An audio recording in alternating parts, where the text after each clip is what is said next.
এবার চলে আসি আমরা তার পরের টপিকস গুলাতে।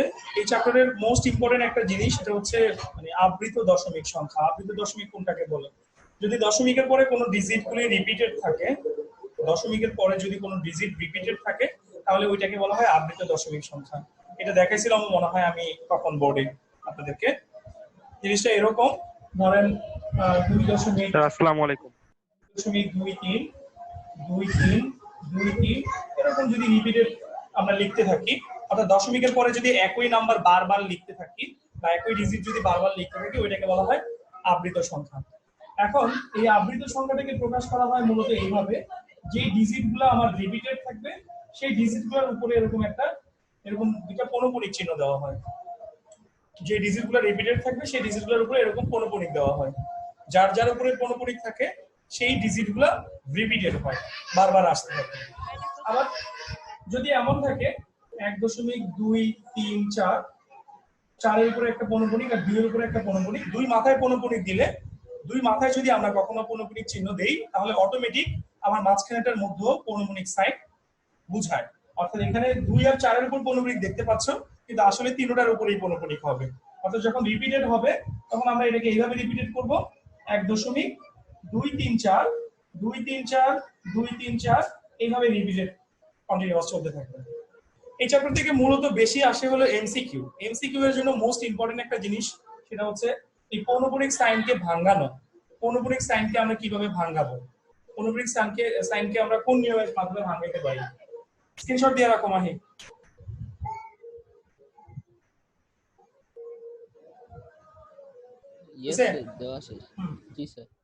এখন আসো পৌনঃপুনিক সাইন গুলোকে আমরা কিভাবে ভাঙতে পারি। পৌনঃপুনিক সাইন গুলিকে ভাঙানোর একটা নিয়ম আছে। জিনিসটা এরকম, ধরো আমরা লিখলাম 2.324, যেখানে 4-এর উপরে আর 2-এর উপরে পৌনঃপুনিক সাইন দেওয়া আছে। 2.324, যেখানে 4 আর 2-এর উপরে পৌনঃপুনিক সাইন দেওয়া আছে। এখন বলা হলো এই পৌনঃপুনিক দশমিক সংখ্যাটাকে বা এই আবৃত দশমিক সংখ্যাটাকে আমরা নরমাল একটা দশমিক ভগ্নাংশ বানাবো বা নরমাল ছোট কোনো ভগ্নাংশে কনভার্ট করে নিব। সেই ক্ষেত্রে আমরা কি করব, সেটার একটা রুলস আছে। রুলসটা হচ্ছে এমন, প্রথমে পুরো ডিজিট গুলো লিখতে হবে বা সবগুলো ডিজিট লিখতে হবে। অর্থাৎ সবগুলো ডিজিট যদি আমরা লিখি, আমরা এমনটা লিখবো 2.324, যেখান থেকে মাইনাস করব আমরা পৌনঃপুনিক বাদে যা থাকবে তা। এই কথাটা একটু ভালো করে খেয়াল করো। প্রথমে লিখবো আমরা সবগুলা ডিজিট মিলায় যে নাম্বারটা হচ্ছে সেই নাম্বারটা, তারপর সেখান থেকে মাইনাস করব আমরা পৌনঃপুনিক বাদে যা যা থাকবে তা। দশমিকের আগে পরে মিলায়া পৌনঃপুনিক বাদে যা যা থাকবে তা। এখন পৌনঃপুনিক বাদে আছে কি কি, আমার 2 আছে আর 3 আছে। তাহলে পৌনঃপুনিক বাদে সংখ্যাটাকে যদি আমি মাইনাস করি, আমি পাচ্ছি 23।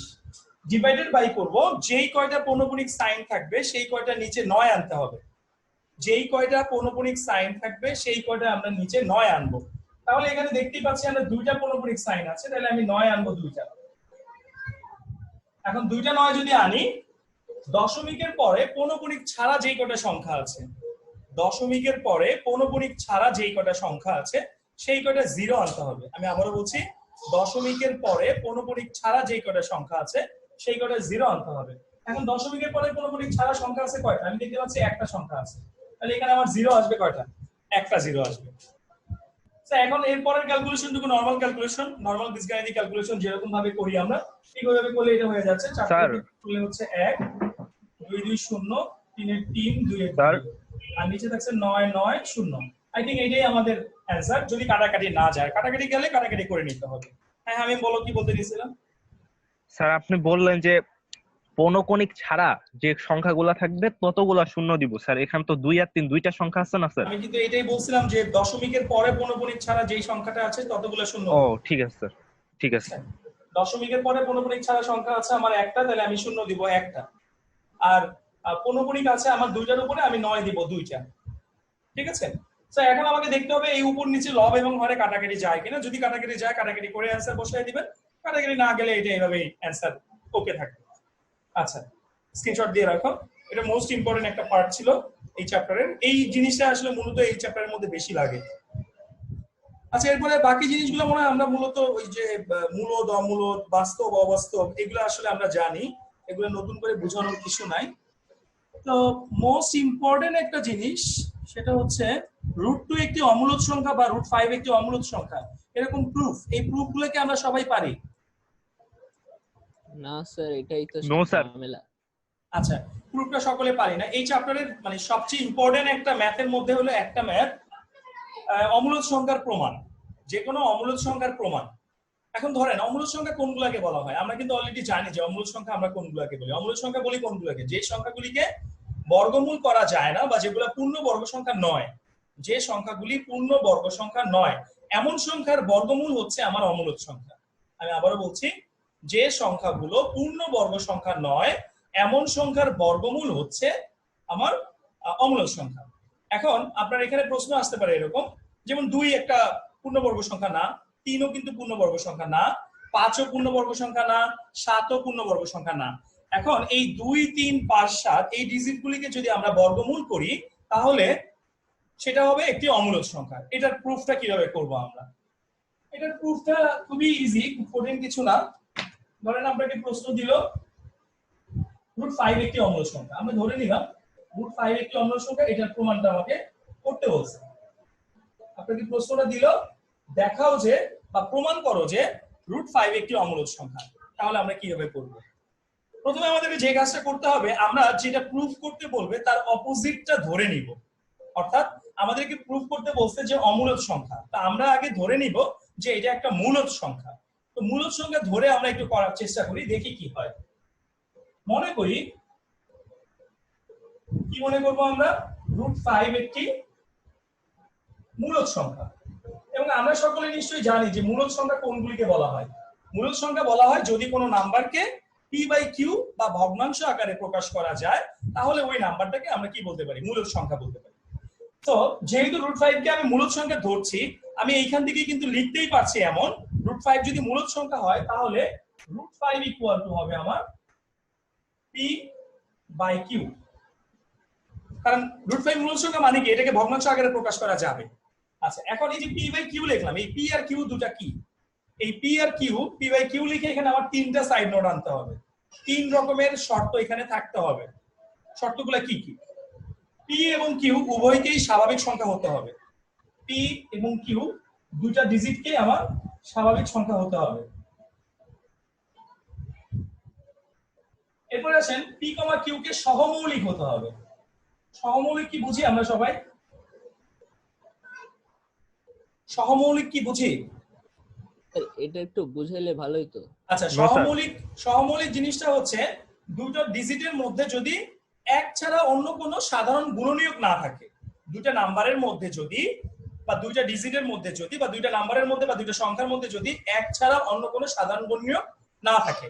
সহজ ভাষায়, যদি দুইটা নাম্বারকে একই সংখ্যা দ্বারা ভাগ না যায়, দুইটা ডিজিটকে বা দুইটা নাম্বারকে যদি একই সংখ্যা দ্বারা ভাগ না যায়, তাহলে ওই সংখ্যা দুটাকে আমরা বলতে পারি সহমৌলিক সংখ্যা। অ্যাজ লাইক এরকম 3 আর 5। 3 এবং 5-এর মধ্যে কিন্তু কোনো সংখ্যা দিয়ে কাটাকাটি যায় না উইদাউট 1, এক ছাড়া। আবার যদি আমরা লিখি 3 আর 6, 3 আর 6-এর মধ্যে কিন্তু কাটাকাটি যায়। তো যেহেতু 3 আর 6-এর মধ্যে কাটাকাটি যায় এক ছাড়া, আরো অন্য ডিজিট দিয়েও, অন্য কোনো সংখ্যা দিয়েও, সো 3, 6-কে আমি সহমৌলিক বলতে পারি না। আমি সহমৌলিক বলতে পারি কাকে? 3, 5-কে, 3, 7-কে, অথবা 7, 9-কে, অথবা 7, 10-কে। এমন দুটো সংখ্যা যেই দুটো সংখ্যার মধ্যে এক কথায় কাটাকাটি যাবে না বা কমন কোনো নাম্বার দিয়ে ভাগ যাবে না, সেটাকে আমরা সহমৌলিক বলবো। তো আমি যখন এখানে বলো স্যার, 6 আর 35ও কি সহমৌলিক? 6 এবং 35 কে কি কোনো কিছু দিয়ে ভাগ করা যায়? কমন কোনো নাম্বার দিয়ে কি ভাগ করা যায়? যায় না। যেহেতু কমন কোনো নাম্বার দিয়ে, হ্যাঁ, কোনো কমন যেহেতু নাম্বার দিয়ে ভাগ করা যায় না, তার মানে কি 6 এবং 35 এই দুটাকে তুমি সহমৌলিক বলতে পারো। বুঝতে পারছো? জি স্যার। ওকে। সো আমার এখানে যখন আমি ভগ্নাংশটা ক্রিয়েট করব, ভগ্নাংশের সংখ্যাগুলো আমার স্বাভাবিক সংখ্যা হইতে হবে, ভগ্নাংশের সংখ্যাগুলোকে সহমৌলিক সংখ্যা হইতে হবে, এন্ড আরেকটা শর্ত আছে, সেটা হচ্ছে এবং q greater than 1 হইতে হবে। q greater than 1টা কেন? মানে নিচের হরের মানটা, q তো নিচে ছিল, হরে ছিল। এখন দেখতেই পাচ্ছ যে আমি যদি এমন কিছু লিখি, ধরো উপরে 5 লিখলাম, নিচে 1 লিখলাম, এটা কি আর ভগ্নাংশ থাকে? 5/1 লিখলে ভগ্নাংশ কিন্তু থাকে না, এটা পূর্ণ সংখ্যা হয়ে যায়। সো আমাকে এমন একটা মানে কিউটাকে এমন একটা ডিজিট হইতে হবে যেন 1 এর চেয়ে বড় হয়। 1 এর চেয়ে বড় না হইলে তোমার এটা কিন্তু কখনো ভগ্নাংশ ক্রিয়েট করবে না। দ্যাটস ওয়াই বলছে কিউ গ্রেটার দেন 1 হইতে হবে। সো এখানে এই তিনটা শর্ত বিরাজ করতে হবে। তুমি যখন 5, হ্যাঁ বলো স্যার এই তিনটা শর্ত দিয়ে কি আমরা বুঝতেছি যে এটা একটা মূলদ সংখ্যা নাকি এটা একটা ভগ্নাংশ পি বাই কিউ, এটা এটা হলো বুঝাচ্ছি মূলদ আমরা। সংখ্যা বানানোর শর্ত। আমি যে লিখছি যে √5 = p/q, হ্যাঁ, √5 একটি মূলদ সংখ্যা, এটা যে আমি লিখছি বা p/q যে ফরম্যাটটা লিখছি, এই p/q ফরম্যাটের মধ্যে p আর q এর মধ্যে শর্তগুলো কি আমরা সেই জিনিসগুলো লিখছি। কোন কোন শর্ত মেনে তুমি এই ভগ্নাংশটা ক্রিয়েট করবা সেটা লিখছি। বুঝতে পারছো আমি? Okay sir. জি স্যার। ওকে, এরপরের ক্যালকুলেশন গুলো আসলে নরমাল ক্যালকুলেশন আই থিঙ্ক, মানে এরকম দুই পাশে আমরা স্কয়ার করে দিব, নরমাল বীজগণিতিক ক্যালকুলেশন। আমি ডাইরেক্টলি লিখতে পারি, একটু মানে শর্টকাট মনে হয় তোমরা সবাই বুঝো। √5 কে যদি আমি স্কয়ার করি আমি পাচ্ছি 5, আর এই পাশে পাচ্ছি কিন্তু p²/q²। আচ্ছা, এখন আমরা কি করব? এখন যে কাজটা করব, এখন বোথ সাইডে q দ্বারা গুণ করে দিব। আমি যদি এটা দুই পাশে q দ্বারা গুণ করে দেই, আমি এমনটা পাচ্ছি 5q = p²/q² * q, ভেঙেই লিখলাম। তারপরে গিয়ে হচ্ছে বা, আচ্ছা লাস্ট লাইনটা মনে দেখা যাবে না, আচ্ছা এইটুকু শেষ করো আগে। আচ্ছা আমি এখানে ডাইরেক্টলি লিখে দেই, দুই পাশে যদি আমরা q দিয়ে গুণ করে দেই, এই পাশে q আর এই পাশে যদি আমি q দিয়ে গুণ করে দেই, তাহলে এই পাশে পাচ্ছি আমি 5q আর এই পাশে পাচ্ছি হলো p²/q। এটা ডাইরেক্ট লিখে দিচ্ছি, একটু ডাইরেক্ট আই থিংক আপনারা বুঝবেন। দুই পাশে আমরা q দ্বারা গুণ করে দিলাম, দুই পাশে q দ্বারা গুণ করে দিলে এক পাশে হচ্ছে 5q আর এক পাশে হচ্ছে p²/q। আচ্ছা এবার আসো, এই যে আমরা লিখলাম 5q, এই 5q টা কি একটা পূর্ণ সংখ্যা না? 5q টা কি সংখ্যা? একটি পূর্ণ সংখ্যা। কেন পূর্ণ সংখ্যা? কারণ তুমি তো আগেই বলছিলে যে q একটা স্বাভাবিক সংখ্যা। q যদি স্বাভাবিক সংখ্যা হয় 5q ডেফিনেটলি আমার একটা পূর্ণ সংখ্যা হবে। আবার দেখো p²/q, এই p²/q টা কি পূর্ণ সংখ্যা না অপূর্ণ সংখ্যা? p²/q টা কি ধরনের সংখ্যা? অপূর্ণ সংখ্যা। কেন অপূর্ণ সংখ্যা? জি স্যার, অপূর্ণ সংখ্যা। কারণ p আর q তো আমার সহমৌলিক ছিল। p আর q কি ছিল? আমাদের সহমৌলিক ছিল। এখন p আর q যদি সহমৌলিক হয়, ওই সহমৌলিক ডিজিট গুলোকে তুমি স্কয়ার করে যখন ভগ্নাংশ ক্রিয়েট করবা, তখন কিন্তু ডেফিনেটলি ওই দুটার মধ্যে ভাগ বা কাটাকাটি কোনো কমন নাম্বার দিয়ে যাবে না। তো কমন নাম্বার দিয়ে যদি আমার ভাগ না যায় বা কাটাকাটি না যায়, কমন নাম্বার দিয়ে যদি আমার ভাগ বা কাটাকাটি না যায়, সো p²/q আমি বলতে পারি p²/q একটা কি সংখ্যা? ভগ্নাংশ সংখ্যা। এটা একটা অপূর্ণ সংখ্যা আর এই পাশে পাচ্ছি পূর্ণ সংখ্যা। এখন আমাকে বলেন, আমরা মাঝখানে সমান চিহ্ন দিয়ে লিখি কখন? যখন একটা ইকুয়েশনের বা একটা লাইনের বোথ সাইড ইকুয়াল হয়, দুই পাশের ভ্যালু যদি সেম হয়, তখন কিন্তু আমরা মাঝখানে ইকুয়াল দিয়ে লিখি। মানে এইখানে আমরা এই যখন √5 = p/q ধরলাম, ধরার পরে যে ইকুয়েশনটা পাইলাম বা যে লাইনটা পেলাম, এই লাইনটার মধ্যে এক পাশে পাচ্ছি আমি পূর্ণ সংখ্যা, আরেক পাশে পাচ্ছি আমি অপূর্ণ সংখ্যা। তাহলে is it correct or wrong? এটা কি মানে লেখা যাবে কি যাবে না? এটা কি পসিবল কি পসিবল যাবে না? এটা যাবে না, এটা পসিবল না। সো এখন আমরা যে কাজটা করব,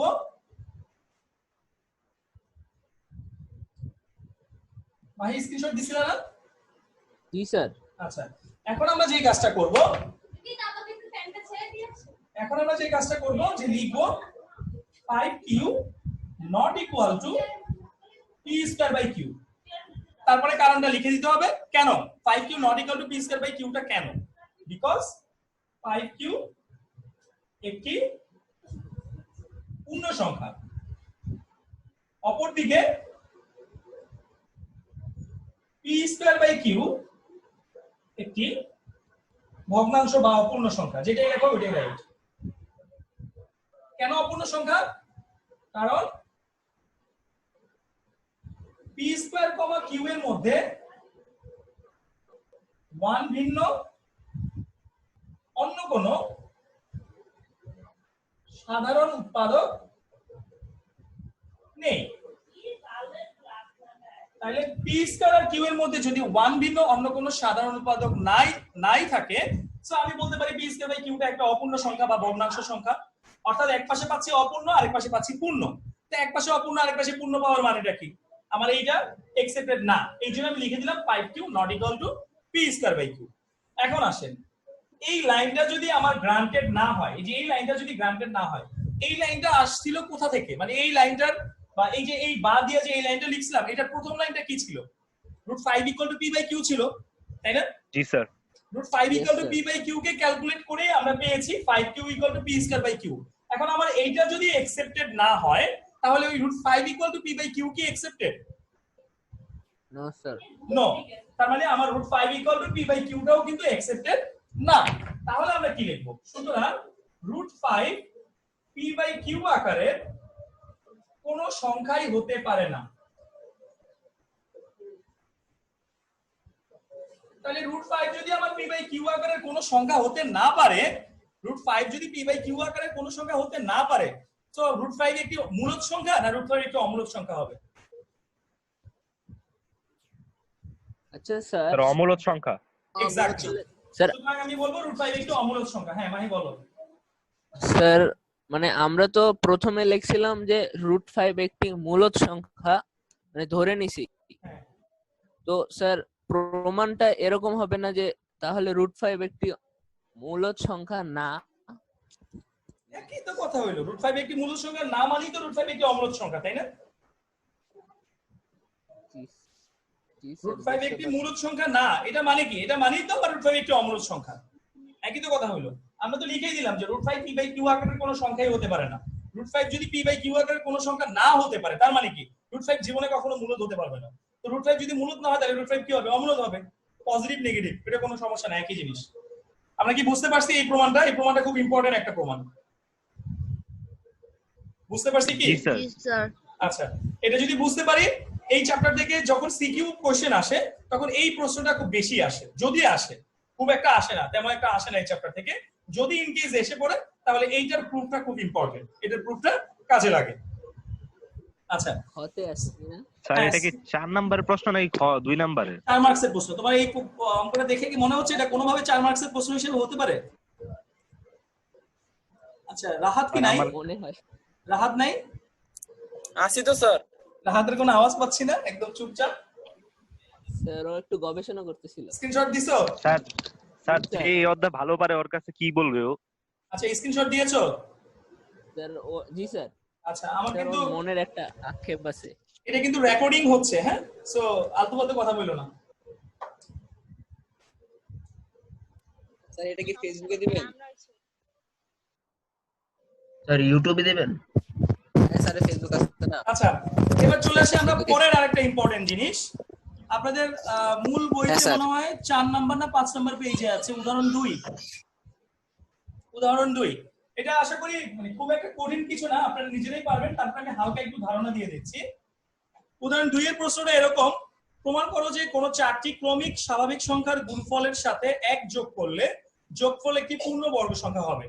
কি বলছে?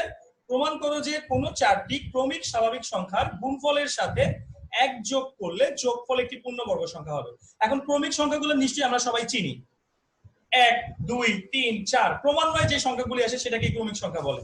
তা আমরা যদি যে কোনো একটা ক্রমিক সংখ্যাকে x ধরি, আমার কাছে এখানে 4টা ক্রমিক সংখ্যার কথা বলছে, আমি প্রথম ক্রমিক সংখ্যাটাকে ধরলাম x, তাহলে দ্বিতীয় ক্রমিক সংখ্যাটা কি হবে? x + 1 হবে, তারপরেরটা কি হবে আমার? x + 2 হবে, তারপরেরটা কি হবে আমার? x + 3 হবে। অর্থাৎ 4টা ক্রমিক সংখ্যা আমরা এরকম পাচ্ছি, x x + 1 x + 2 x + 3 এরকম পাচ্ছি। এখন আসো এই 4টা ক্রমিক সংখ্যার কি বলছে? গুণফলের সাথে যদি 1 যোগ করা হয়, তো গুণফলের সাথে 1 যোগ করলে ইকুয়েশনটা কি হচ্ছে? অর্থাৎ এখানে লাইনটা এভাবে লিখতে হবে, 4টি ক্রমিক স্বাভাবিক সংখ্যার গুণফলের সাথে 1 যোগ করলে পাওয়া যায়, এরকম ভাবে একটা লাইন লিখতে হবে। আমি লাইনটাকে শর্ট করে শুধু শর্ত মধ্যে লিখছি, আপনারা শর্ত মধ্যে লিখবেন না, আপনারা লিখবেন ক্রমিক স্বাভাবিক সংখ্যা মানে 4টি ক্রমিক স্বাভাবিক সংখ্যার গুণফলের সাথে 1 যোগ করে পাই, এভাবে লিখে নেবেন। সো আমরা যদি গুণফলের সাথে 1 যোগ করি আমরা কি পাচ্ছি? এরকম পাচ্ছি x * x + 1। ফার্স্টে কিছু ধরি টরি লিখতে হবে না? আমি ধরি দিয়েই তো এটা লিখবা। মনে করি ক্রমিক স্বাভাবিক 4টি সংখ্যা x x + 1 x + 2 x + 3, তারপরে লিখবা ক্রমিক স্বাভাবিক সংখ্যাগুলোর গুণফলের সাথে 1 যোগ করে পাই। তারপরে এই যে এটা আমি শর্টকাটে দেখাচ্ছি, x * x + 1 * x + 2 * x + 3, এইটার সাথে কি করতে বলছে? 1 যোগ করতে বলছে। এই 4টা ক্রমিক স্বাভাবিক সংখ্যার গুণফলের সাথে আমাদেরকে বলা হয়েছে 1 যোগ করো। এখন এই গুণের মধ্যে একটু কারসাজি করতে হবে। কারসাজিটা কি করতে হবে? আমরা দেখতে পাচ্ছি এখানে চার রকমের টার্ম আছে, x একটা টার্ম, x + 1 একটা টার্ম, x + 2 একটা, x + 3 একটা, 4টা রাশি আছে। এখন এই 4টা রাশির মধ্যে যে আমরা গুণ করব, গুণটা একটু থিঙ্ক করে করতে হবে। এমন ভাবে থিঙ্ক করে করতে হবে যেন আমার গুণফলের মানটা মানে দুইটা দুইটা করে গুণ করতে হবে, কিন্তু গুণফলের মানটা যেন সেম আসে। আমি যদি x এর সাথে x + 2 কে নিয়ে গুণ করি, খেয়াল করে কথাটা, x এর সাথে যদি আমি x প্লাস 2 কে নিয়ে গুণ করি তাহলে কি পাবো আমরা x স্কয়ার প্লাস 2x পাবো, তাই না? x দিয়ে x প্লাস 2 কে গুণ দিলে কি পাবো আমি x স্কয়ার প্লাস 2x পাবো। আবার x প্লাস 1 এর সাথে x প্লাস 3 দিয়ে গুণ দিলে কি হবে? x স্কয়ার প্লাস 4x হবে মনে হয়, তাই না? কি হবে? x স্কয়ার প্লাস 4x হবে। এখন লাস্টের একটা কেন যোগ করলাম? স্যার 5x হওয়ার কথা না? বলছে তাই। বই দেখ রায়হান কি তোমার কাছে সামনে বই নাই? বই সামনে নাই? সামনে আছে, খুলি নেই। আচ্ছা ঠিক আছে, এখন যেটা বলছিলাম, আমি যদি x এর সাথে x প্লাস 2 কে গুণ দেই আমরা পাচ্ছি x স্কয়ার প্লাস 2x, এবং x প্লাস 1 এর সাথে যদি x প্লাস 3 কে গুণ দেই আমরা পাচ্ছি x স্কয়ার প্লাস 4x। আমার কিন্তু মিলছে না। আমি একটু আগেই বলছি যে এমন ভাবে দুটো করে গুণ দিব আমি যেন গুণফলের মানটা ভিতরে সেম আসে। আচ্ছা সেম আসার কারণ আছে একটা, সেটা আমি পরে বলছি। এখন তাহলে এই দুটো নিয়ে করলে হবে না, তাহলে আমার কার সাথে কাকে নিতে হবে? হ্যাঁ x এর সাথে তাহলে x প্লাস 3 কে নিতে হবে। আমি যদি x এর সাথে x প্লাস 3 কে নেই, x এর সাথে যদি x প্লাস 3 কে নেই তাহলে আমরা পাবো x স্কয়ার প্লাস 3x। আবার x প্লাস 1 এর সাথে যদি x প্লাস 2 কে নেই তাইলেও কিন্তু আমরা পাবো x স্কয়ার প্লাস 3x যখন গুণ করে দিব। তার মানে কি আমাদের সেম হয়ে যাচ্ছে। তো আমি যখন এই গুণটা করব, গুণটা করার সময় এই x এর সাথে x প্লাস 3 কে নিয়ে আসবো আর x প্লাস 1 এর সাথে x প্লাস 2 কে দিব।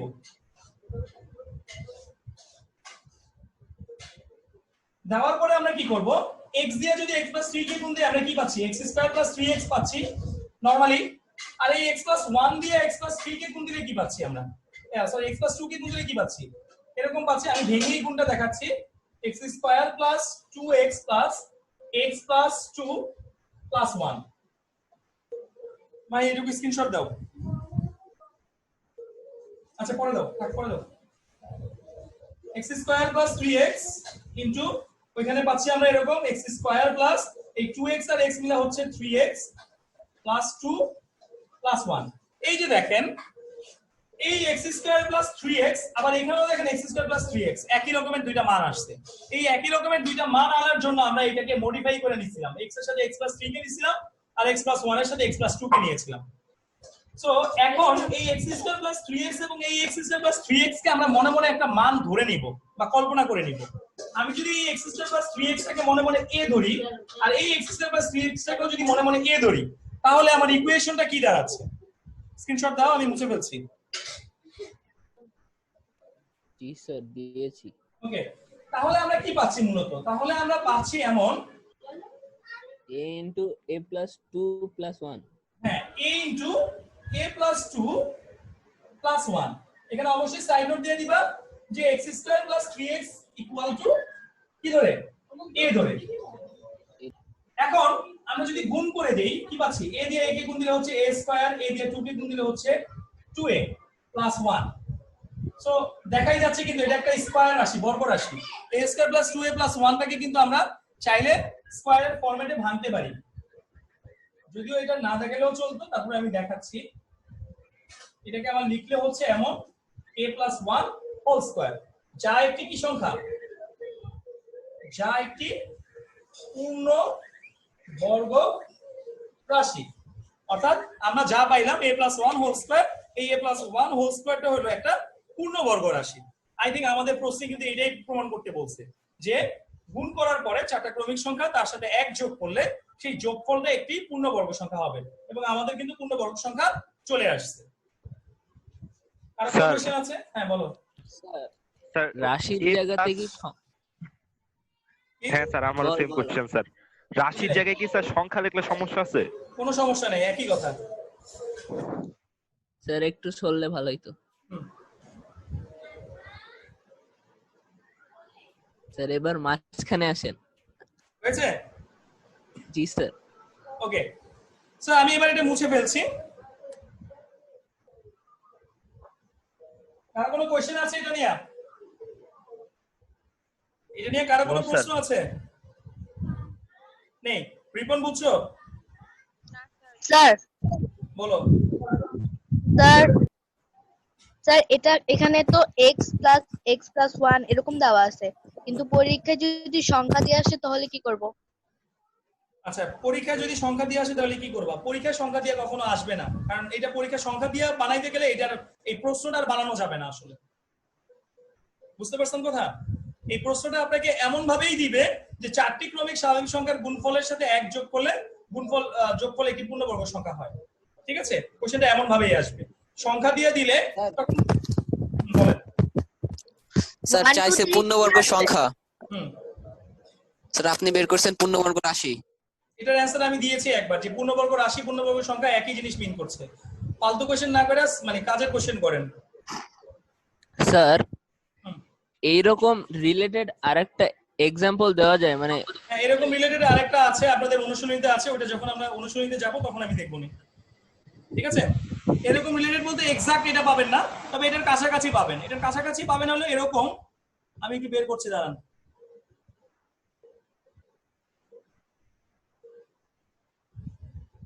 এই যে ক্রমিক জোড় সংখ্যার গুণফল 8 দ্বারা বিভাজ্য, অথবা যে কোনো বিজোড় পূর্ণ সংখ্যার বর্গ একটি বিজোড় সংখ্যা। ঠিক আছে, এই কোশ্চেনগুলো হলো এটার সাথে রিলেটেড। হ্যাঁ, রিপন কি বলতে নিছিল বলো। স্যার ঘন চাইলে স্যার কি করতেন? বুঝি নাই। স্যার কিউব চাইলে স্যার ঘন। কিউব চাইলে কি কিউব চাইলে? পূর্ণ বর্গ বলছি স্যার, যদি পূর্ণ ঘন বুঝাতে চাইতেছে ও। আচ্ছা, পূর্ণ ঘন সংখ্যা, আসলে পূর্ণ ঘন সংখ্যা মনে হয় তোমাদের ম্যাথমেটিক্সে নাই, আমি দেখি নাই। স্যার এটা ওয়ার্ডটাই তো আজকে শুনলাম। সেই ছিল স্যার। না, সেই থাকার কিছু নাই, ও না জানতেই পারে, অসুবিধা কিছু নাই তো, এটা ওর কিউরিসিটি হইতেই পারে একটা জিনিস, এটা নিয়ে এরকম করার কিছু নাই। পূর্ণ ঘন সংখ্যা বলতে কোনো কিছু নাই। রিপন কি বুঝতে পারছো আমার কথা?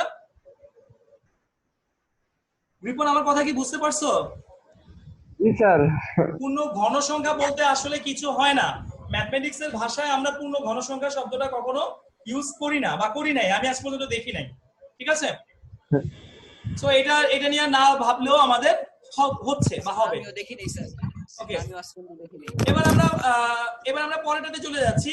6 minute 54 second meeting time in show করছে। আমি আরো একটা ইম্পর্টেন্ট ম্যাথ এই চ্যাপ্টারের দেখাচ্ছি, এই টাইমের মধ্যে দেখাতে চাচ্ছি। সেটা হচ্ছে এমন,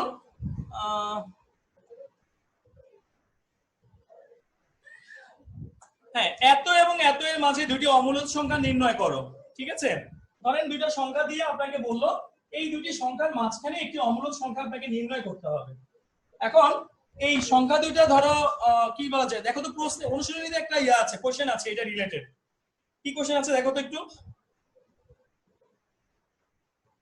তার উদাহরণ কত? ওয়েট, আচ্ছা, √5 ও 4 আমি অনুশীলনীটা দিয়েই করতেছি। কোশ্চেনটা হচ্ছে এরকম, √5 ও 4 এর মাঝে একটি মূলদ সংখ্যা আর একটি অমূলদ সংখ্যা নির্ণয় করো। প্রশ্নটা লিখে দিচ্ছি আমি। ধরো √5 22 নাম্বার এবং 4 এর মাঝে একটি মূলদ ও একটি অমূলদ সংখ্যা নির্ণয় করো। এটা হচ্ছে আমাদের কোশ্চেনটা ছিল। সাপোজ প্রশ্নটা দেওয়া হয়েছে এরকম, √5 আর 4 এর মাঝে একটি মূলদ সংখ্যা আর একটি অমূলদ সংখ্যা নির্ণয় করো। তো যখন দুইটা সংখ্যার মাঝখানে আপনাকে কোনো মূলদ সংখ্যা আর কোনো অমূলদ সংখ্যা বের করতে বলবে, সেটা কিভাবে করব? তার আগে আপনাকে জেনে নিতে হবে যে √5 এর মানটা আসলে কত। কারোর সামনে যদি ক্যালকুলেটর থাকে, √5 এর মানটা ক্যালকুলেটরে বের করে একটু বলো আমাকে। ক্যালকুলেটর আছে কারোর সামনে? 2 পয়েন্ট কত কত স্যার? হ্যাঁ, কত আসবে সেটাই তো আমি জানতে চাচ্ছি। 2.2360 আর লাগবে না, আর লাগবে না। 2.236 মানে 2.24, তাই তো? Yes sir. আচ্ছা, 2.24 টুকু বললেই আমাকে হবে, আর লাগবে না। Okay sir. ওকে, সো আমরা এখানে লিখে নেব প্রথমে এরকম, যে এখানে √5 = 2.24। √5 কে যদি ভাঙি তাহলে আমরা পাচ্ছি 2.24। আর যে 4 দিয়েছিল এই জায়গায়, এই 4 = কি লেখা যায়? 4.00 লেখা যায় না? যায় তো না? যাই তো। এখন এই √5 আর 4 এর মাঝখানে একটি মূলদ সংখ্যা ধরতে হবে তোমাকে, আর একটি অমূলদ সংখ্যা ধরতে হবে। কেমনে ধরবো? মনে করি √5 এবং 4 এর মাঝে অবস্থিত একটি মূলদ সংখ্যা, একটা মূলদ সংখ্যা ধরলাম আমরা a এবং একটি অমূলদ সংখ্যা ধরলাম b। আমরা এই √5 আর 4 এর মাঝখানে একটি মূলদ সংখ্যা ধরলাম a আর একটি অমূলদ সংখ্যাকে ধরলাম b। এখন তাহলে a = কি লেখা যায়? মূলদের সংখ্যা নিশ্চয়ই আমরা জানি। মূলদের সংখ্যা আমি আগেই বলছিলাম পূর্ণ সংখ্যা হবে, দশমিকের পরে লিমিটেশন থাকবে, এই জাতীয় সংখ্যাগুলোকে আমরা মূলদ বলতে পারি। এখন এই যে 2.24 আছে আর এই যে 4.00 আছে, এই দুইটার মাঝখানে একটা মূলদ সংখ্যা বা একটা দশমিক সংখ্যা কি হবে বলেন? 3.5। হ্যাঁ, 3ও নেওয়া যায়, 3.5 নিলাম আমি। এখন 3.5 যদি আমি একটা মূলদ সংখ্যা ধরি, এখানে তো আরো অনেক মূলদ সংখ্যা আছে না? তুমি চাইলে কিন্তু এই 3.5 টা নিয়ে তুমি চাইলে 3ও নিতে পারতা, তুমি চাইলে 3.7ও নিতে পারতা, তুমি চাইলে 3.9ও নিতে পারতা। তোমাকে জাস্ট খেয়াল রাখতে হবে 2.24 এবং 4.00 মানে 2.2 আর 4.0 এইটুকুর মাঝখানে আছে কিনা। আমার যদি 2.2 আর 4.0 এর মাঝখানে যদি সংখ্যাটা থাকে, দ্যাটস এনাফ। এখন এই দুইটা ডিজিটের মাঝখানে কি কি আছে আমরা নিশ্চয়ই সকলে জানি। 2.3, 2.4, 2.5, 2.6, 2.7 এইভাবে কন্টিনিউয়াসলি চলবে আপ টু 3.9 পর্যন্ত, আপ টু 3.9 পর্যন্ত। সো এইটার অ্যানসার কখনো কারোর সাথে মিলবে না। একটি মূলদ এবং একটি অমূলদ সংখ্যা বের করার যে অ্যানসারটা, এই অ্যানসারটা কখনো কারোর সাথে মিলবে না। আপনারা বইয়ের অ্যানসারগুলো খেয়াল করলেও দেখবেন লেখা আছে মানে অনেক আনলিমিটেড অ্যানসার আসতে পারে এটার মধ্যে। ঠিক আছে, আমি একরকম করলাম, তুমি একরকম করলা, আরেকজন আরেক রকম করলাম, এক একজনের মাথায় এক এক রকমের নাম্বার আসতে পারে। সো এটা ঘাবড়ানোর কিছু নাই যে এটা আমার অ্যানসার হইলো কি হইলো না। আমি জাস্ট দেখবো 2.2 এবং 4.0 এই দুইটার মাঝখানে আছে কিনা। এবার চলো আরেকটা অমূলদ সংখ্যা, একটা অমূলদ সংখ্যা দিয়েছিলাম আমরা b কে। এখন এই b টাকে যদি আমি এমন ধরি, ধরো 3.75 755 755 ... মানে কি এখানে একটা প্যাটার্নে কিন্তু বাড়াচ্ছি, আমি সংখ্যাটাকে আমি একটা প্যাটার্নে বাড়াচ্ছি। কেমনে বাড়াচ্ছি? 3.75 755 755 একটা করে 5 এর ডিজিট আমি প্রতি ক্ষেত্রে বাড়াচ্ছি, একটা করে 5 এর ডিজিট আমি প্রতি ক্ষেত্রে বাড়াচ্ছি। এবং যে না বাড়াইলে ভুল হবে। হ্যাঁ, না বাড়াইলে ভুল হবে। না বাড়াইলে ভুল হবে বলতে, না বাড়াইলে বলতে কি না বাড়াইলে বোঝাচ্ছ? 5 না বাড়াইলে তুমি যেটা দিয়েই বাড়াও, আমি যে 5ই বাড়াই তুমি ব্যাপারটা এরকম না তো। আমার জাস্ট দেখতে হবে দশমিকের পরে আনলিমিটেড আছে কিনা বা না এরকম। স্যার বলতেছি 757575 এভাবে দিলে ভুল হবে। তাও হবে না, কেন ভুল হবে? তুমি যে কোনো প্যাটার্ন, আমি তো প্রথমেই বলছি যে কোনো প্যাটার্নে বাড়াইলেই হবে। 7575 একটা প্যাটার্ন থাকলেই একটা চলে। প্যাটার্ন থাকলেই চলে আর মানে স্যার 1 2 3 4 5 6 এভাবে দিলেই চলে। তোমার যা খুশি তা, জাস্ট দেখতে হবে দশমিকের পরে অসীম আছে কিনা। যদি দশমিকের পরে অসীম ডিজিট থাকে, তার মানে এটা একটা কি সংখ্যা? অমূলদ সংখ্যা। আমি এটা এক কথায় বলে দিতে পারি, দশমিকের পরে অসীম ডিজিট আছে মানে এটা একটা অমূলদ সংখ্যা। সো এইভাবে আমি যে কোনো মূলদ আর যে কোনো অমূলদ বানাইতে পারবো না সবাই? জি স্যার। আচ্ছা, পারবো। এখন স্যার। এখানে কিছু আলতু ফালতু কথা লিখতে হবে। আলতু ফালতু কথাগুলো এরকম, মানে স্ক্রিনশট দাও। ওকে স্যার, দিয়েছি। ওকে, কিছু আলতু ফালতু কথা আছে, মানে কিছু ল্যাঙ্গুয়েজ আছে, ল্যাঙ্গুয়েজ গুলো এরকম। স্যার প্রোগ্রামিং এর ল্যাঙ্গুয়েজ নাকি?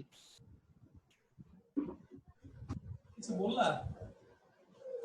স্যার প্রোগ্রামিং ভাই এর কঠিন কথা ল্যাঙ্গুয়েজ কইছ নাকি? না, বুঝি না, এমনি মাথা নষ্ট। এখানে স্পষ্টত স্যার চাইতেছে AOB কবে আছে? 1 মিনিট 1 মিনিট। আচ্ছা, আমি মিটিং ইন দিয়ে আবার দিচ্ছি। ওকে, এখানে স্পষ্টত AOB উভয়ই কি সংখ্যা? বাস্তব সংখ্যা।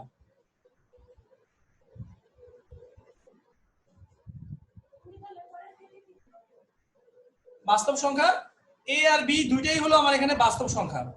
আচ্ছা, এখন আরো একটা ল্যাঙ্গুয়েজ আছে, সেটা হচ্ছে এমন, উভয়ই এতর চেয়ে বড় এবং এতর চেয়ে ছোট।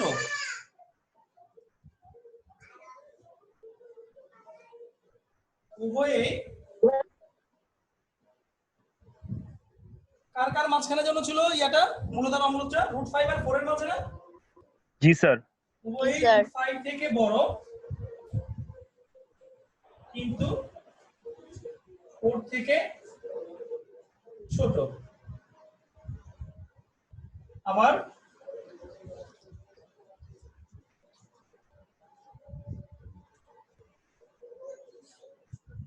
আচ্ছা √5 থেকে বড় 4 থেকে ছোট,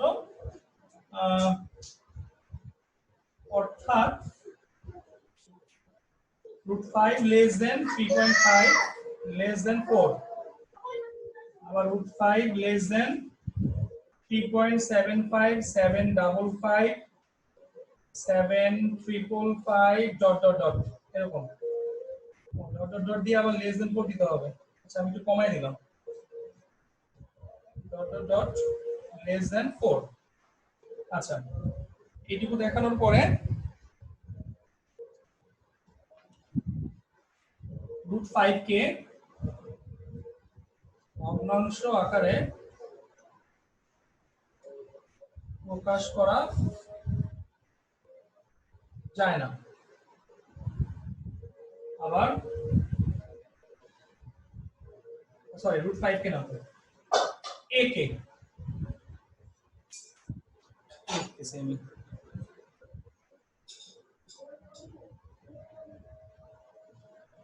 ও বি কে ভগ্নাংশ আকারে প্রকাশ করা যায় না। আচ্ছা আবার এ একটি সসীম দশমিক সংখ্যা, অন্যদিকে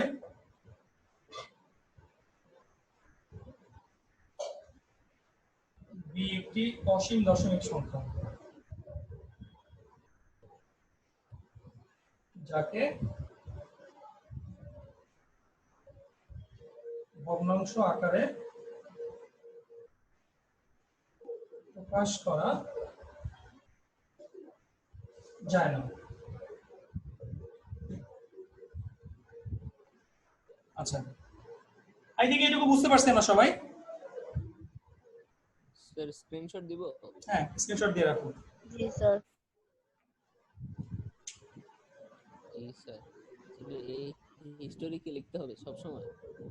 জি স্যার। Yes sir. আচ্ছা এটা ছিল তোমার এই